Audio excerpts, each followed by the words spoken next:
Well, will they, won't they? The question's been answered. They will. And now there's a pause, and there is also still a lot of things that need to be done, and there is still a tariff, but this is how the market responded. This is all that matters, not your feelings. I can't stress that enough for people. Everyone's so worried about how they feel, and the same people that were Ukrainian, Russian experts, and also experts with COVID are now experts on tariff policy. The bottom line is you're breaking out, and that's the bottom line with it. No matter how you look at this, this is your 200-day moving average. You had one thing that you had to get above, and really everybody was so concerned here about this death cross, and at the same time, as everyone's concerned about it, if you shorted the death cross and listened to the hoople heads, what happened? You're down about 10% if you're lucky from that, versus just waiting to see how it would respond to its true resistance level, which was the 200-day moving average. That is the true resistance level on any death cross. 27.5% of you that watch these videos every 30 days over that period of time do not subscribe to this channel. Click the subscribe button, all notifications, because they are linked together.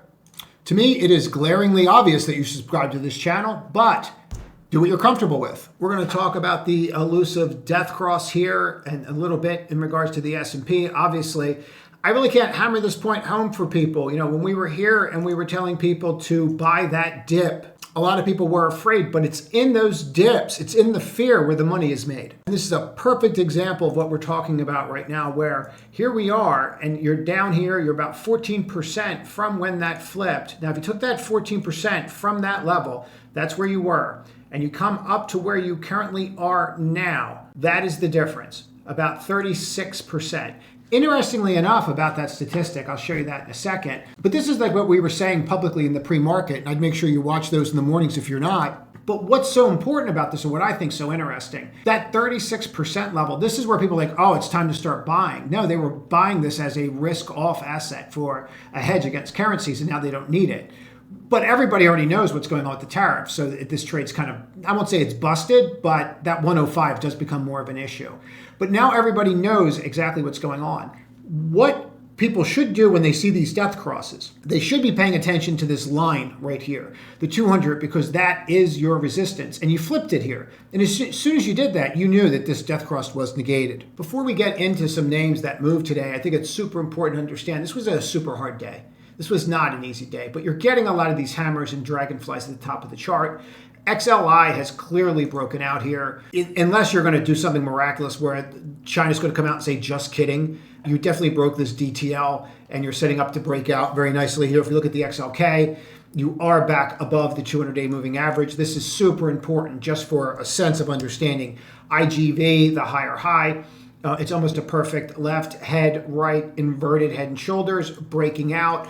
And people just don't really have a clue about this stuff. And I really hammer the same points over and over again. I'm going to do it again. Here's your death cross. Ooh, what happened when it got to the 200? It blew right over it. So all the people that are telling you to worry about this in here and worry about these levels, it's silly. When you're in a trending market, worry about moving averages. If you're in a non-trending market, it is absolutely silly to worry about a lagging indicator.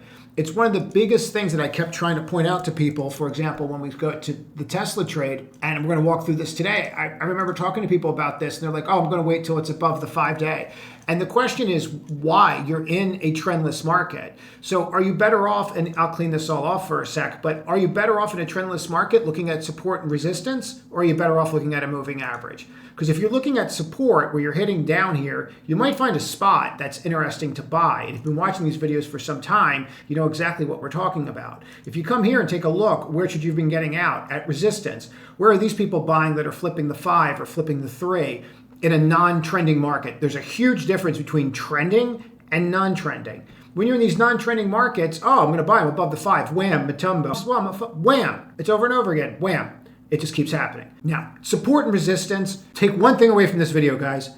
Non-trending markets, support and resistance. Trending markets, you want to default back to moving averages? That's where you do it, not in non-trending markets. I cannot stress that enough. That will save you so much money and so much aggravation. You can see here that you're basing. Are you coming out of a trending market or non-trending market? You're coming out of a non-trending market. What do you do about it? Maybe start looking at your moving averages again, because for here, they didn't do anything with you except tear you apart. All right, let's get to it. There were several large cap names that really benefited from today. We'll start with Meta. Obviously, with the ad revenue and what could come out of Temu, all of that, this is obviously looking pretty good. What I would tell you to do is focus on not only where these things are opening, but really focus on the volume that's coming in and how they're closing end of day. You're going to bounce around after hours, of course, but you really want to watch that end of day activity. And with this, here's your open. What I like about these kinds of days is they give you clear demarcation lines. This is super hard these days. And everyone's like, oh, it's so easy.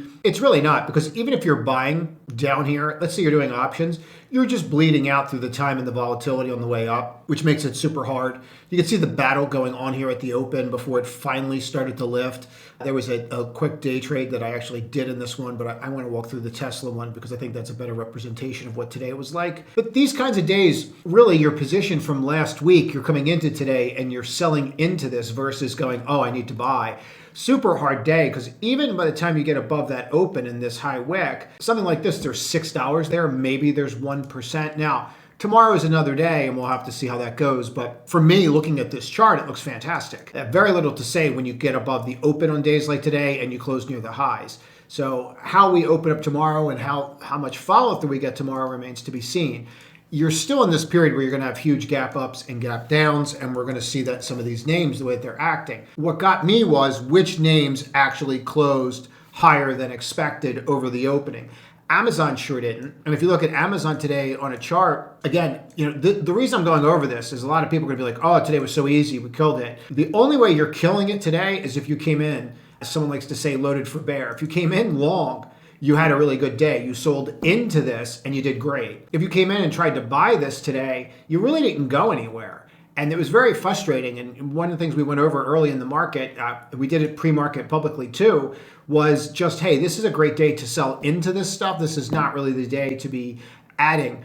Now, when you want to buy these dips or these things get to some key levels, it's worth trying if you think that you're going to bounce back up, because you could form a hammer. And obviously, for those that know their candlestick patterns, that's a hammer. That's almost a dragonfly. It's not a perfect dragonfly, but that's almost a dragonfly at the top of a chart. It doesn't really get much cleaner than that to have a dragonfly at the top of a chart. Meaning this actually they denote bottoms, and really wicks are price rejection. The thing you would take from this is you rejected selling anything over there. You went over the open and you closed at the high. People are like, oh, it's a hangman. It's not a hangman. What you want to do with something like this is just watch the next bar and go from there. It's super important. So these kinds of bars are not things that you really want to play against, and I think that's really important for me to point out. You can try, but what you do is just use the low of that bar and then kind of go from there. Other names that look like they were going to run but then just fell apart were Apple. This 211 has been a pickle. I'm going to call it a super pickle. I'm not really sure what the difference is. But right here on this level, 209, it's actually up a little higher than this. It's actually right here. It's this open for whatever godforsaken reason. Probably because the doji, then you gap down, and then you encompass that whole thing. So this was the control bar. And then, of course, you have the April 14th gap down. That open for whatever, and this open, it's been a real pickle, to say the least. So when we see stuff like this, we certainly want to pay attention to it. Over that, I think you can go. Some people are going to want to use that higher high. And of course, we should be remiss to not go through Tesla. In regards to Tesla, this was the one that I thought had the best shot of continuing to push. And I think this is super important for us to get. And I'll explain why. If I look at something like a Tesla, I really like the level here.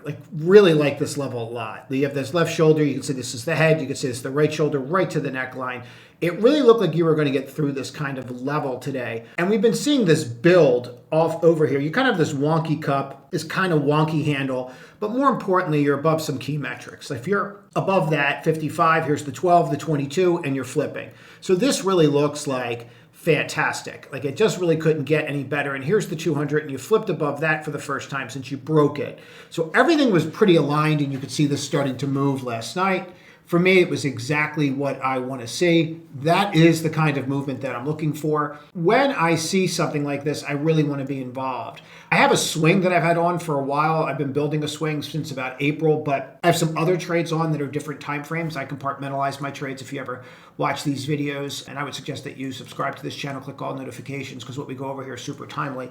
But you got some other major developments tomorrow. A couple names were just added to the S&P at the time of recording this, and I'll go through those and what's going on out there. But let's get through this. So we have this range, and if we start looking for these ranges, you'll note a lot of grabby, I guess is the best way to say it. What they'll do is they'll make it look like they're going to bring you down, and then all of a sudden they just start making that U-turn. And you can see this right here. And once you start to see that kind of behavior, it's really what you're looking for. You start getting that kind of 1 minute orb when you have that break, and then you see it, the retest over, and then the lift, and then the retest. This is exactly the kind of behavior you want to see, but we really couldn't get up to our target today, which was up here. We did this on a day trade. We have it for a swing. But today was super, in my opinion, everyone's going to tell you how easy today was. It wasn't, because you don't know. See, the thing about these bars, before we get into it, see this red bar right here from those that are actual traders? You see this bar right here? You have no idea how much volume's really in there.